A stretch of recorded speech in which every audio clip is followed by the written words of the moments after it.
इस कहानी की शुरुआत एक छोटे से गांव से होती है। वो गांव जहां एक श्रीमान जमींदार रहा करते थे। जमींदार साहब बड़े ही अमीर और ऊंचे घराने के थे और यही वजह थी कि गांव के लोग उनकी बड़ी इज्जत किया करते। उस गांव के छोटे मोटे मकानों और झोपड़ियों के बीच जमींदार साहब का एक बड़ा आलीशान सा महल हुआ करता था। सफ़ेद रंग की आलीशान महल जमींदार साहब की शान थी। पर उसी महल के पास में एक गरीब अनाथ विधवा की झोपड़ी भी हुआ करती थी, जो जमींदार साहब को बिल्कुल भी पसंद ना थी, क्योंकि वो हमेशा से ये चाहते थे कि वो अपने महल के दायरे को बढ़ाकर उस झोपड़ी की जगह पर एक सुंदर से बगीचा बनवाए, जो उनकी महल की सुंदरता में चार चांद लगा दे। पर ये झोपड़ी उनके इच्छाओं में एक बड़ी बाधा थी और बस इसीलिए वो चाहते थे कि ये झोपड़ी यहाँ से हट जाए। इसलिए उन्होंने विधवा से कई बार कहा कि वो अपनी झोपड़ी वहाँ से हटा ले, पर वो बेचारी तो ना जाने कई ज़माने से ही वहाँ बसी थी। उसके प्रिय पति इकलौते बेटे ने भी उसी झोपड़ी में अपनी आखिरी सांसें ली थी और बहू भी एक 5 वर्ष की कन्या को छोड़कर चल बसी थी।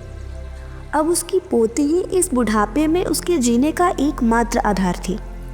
जब भी उस बुढ़िया को अपने बेटे, बहू और अपने पति की याद आती, वो उस झोपड़ी को देखकर ही फूट फूट कर रोने लगती और अपने मन को हल्का करती। पर जब से उसने अपने श्रीमान जमींदार पड़ोसी की इच्छा का हाल सुना, तब से वो तो जैसे अधमरी सी हो गई थी। वो झोपड़ी उस बुढ़िया के लिए सिर्फ एक झोपड़ी नहीं, बल्कि उसके पति, बेटे और बहू की आखिरी निशानी थी। उस झोपड़ी में उसका मन और यादें बसी थी। वो यही चाहती थी कि जहाँ उसके बेटे, बहू और पति ने आखिरी सांसें ली, वो भी अपनी आखिरी सांसें उसी जगह ले। पर जमींदार साहब भी कहाँ मानने वाले थे। उन्होंने उस झोपड़ी को वहाँ से हटाने की लाख कोशिशें की, पर जमींदार साहब की सारी कोशिशें नाकाम रहीं। तब भी वे बाज ना आए और अपनी जमींदारी चाल चलने लगे।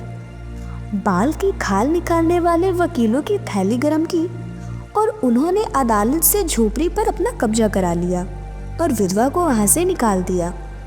बेचारी विधवा अनाथ तो थी ही, पर अब लाचार भी हो गई थी। किसी तरह अपना गुजारा करने के लिए पास पड़ोस में जाकर रहने लगी। अभी 2 दिन ही गुजरे थे। एक दिन श्रीमान उस झोपड़ी के आसपास टहल रहे थे और लोगों को उनका काम बता रहे थे। तभी वो विधवा हाथ में एक टोकरी लेकर वहाँ पहुँची। श्रीमान ने उसको देखते ही अपने नौकरों से कहा, ये यहाँ क्या कर रही है, इसे यहाँ से जल्दी हटाओ। ये सुन वो विधवा गिड़गिड़ा कर बोली, महाराज, अब तो ये झोपड़ी आपकी ही है, मैं उसे यहाँ लेने नहीं आई हूँ। क्षमा करें तो एक विनती है आपसे।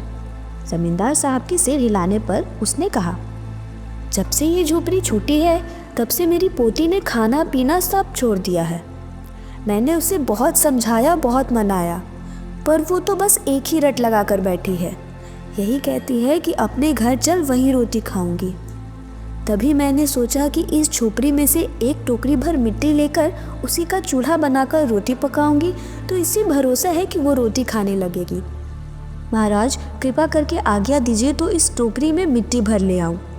आपकी बड़ी कृपा होगी। श्रीमान ने आज्ञा दे दी। विधवा झोपड़ी के भीतर गई।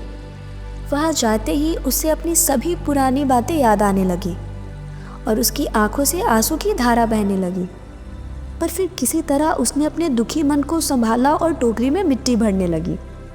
टोकरी भरते ही उसे हाथ से उठाकर बाहर ले आई और फिर हाथ जोड़कर श्रीमान से प्रार्थना किया। कहा कि महाराज, कृपा करके इस टोकरी को ज़रा हाथ लगाएंगे, जिससे कि मैं उसे अपने सिर पर धर लूँ। जमींदार साहब पहले तो बहुत ही नाराज़ हुए, पर जब वो बार बार हाथ जोड़ने लगी और पैर पर गिरने लगी तो उनके मन में कुछ दया सी आ गई। किसी नौकर से ना कहकर वे खुद ही टोकरी उठाने आगे बढ़े। पर जैसे ही टोकरी को हाथ लगाकर ऊपर उठाने की कोशिश की तो देखा कि ये काम तो उनकी शक्ति से बाहर की है। फिर क्या, फिर तो उन्होंने अपनी सारी ताकत लगाकर उस टोकरी को उठाना चाहा, पर टोकरी जिस स्थान पर थी वहाँ से एक हाथ भी ऊंची ना हुई। वो लज्जित होकर कहने लगे, नहीं, ये टोकरी हमसे ना उठाई जाएगी। ये सुनकर विधवा ने कहा, महाराज बुरा मत मानिएगा, पर अगर आपसे एक टोकरी भर मिट्टी नहीं उठाई जाती तो इस झोपड़ी में तो हजारों टोकरियां मिट्टियां पड़ी हैं। आप उसका भार कैसे उठा पाएंगे? आप स्वयं ही विचार करिए। साहब, आपके लिए ये सिर्फ एक मामूली झोपड़ी होगी, पर मेरे लिए ये मेरे अपनों की आखिरी निशानी है। क्या आप इस भार को उठा पाएंगे? साहब, मैंने इस झोपड़ी में अपने अपनों को खोया है। इसकी मिट्टी मिट्टी में उनकी यादें बसी हैं। क्या आप अपने इस जन्म में उन यादों को मुझे लौटा पाएंगे? पर साहब, माफ़ करना, ये तो मेरी अपनी व्यथा है। बाकी आप समझदार हैं, जैसा ठीक समझे वैसा ही करें। जमींदार साहब अपने इच्छाओं के आगे अपना कर्तव्य भूल गए थे, पर विधवा की बातों को सुनते ही उनकी आंखें खुल गई। अपने कर्मों का पश्चाताप कर उन्होंने विधवा से क्षमा मांगी और उन्हें झोपड़ी वापस दे दी। कभी कभी हम अपने इच्छाओं को इतना दृढ़ बना लेते हैं कि सामने वाले की भावनाओं की कदर ही नहीं करते। हम सभी मनुष्य हैं और एक दूसरे की भावनाओं की कदर करना ये हमारा कर्तव्य है। दोस्तों, आशा करती हूँ इस कहानी से आपको कुछ ना कुछ सीखने को ज़रूर ही मिला होगा। और अगर कहानी अच्छी लगी हो तो वीडियो को लाइक, चैनल को सब्सक्राइब और शेयर ज़रूर करिएगा। Thank you.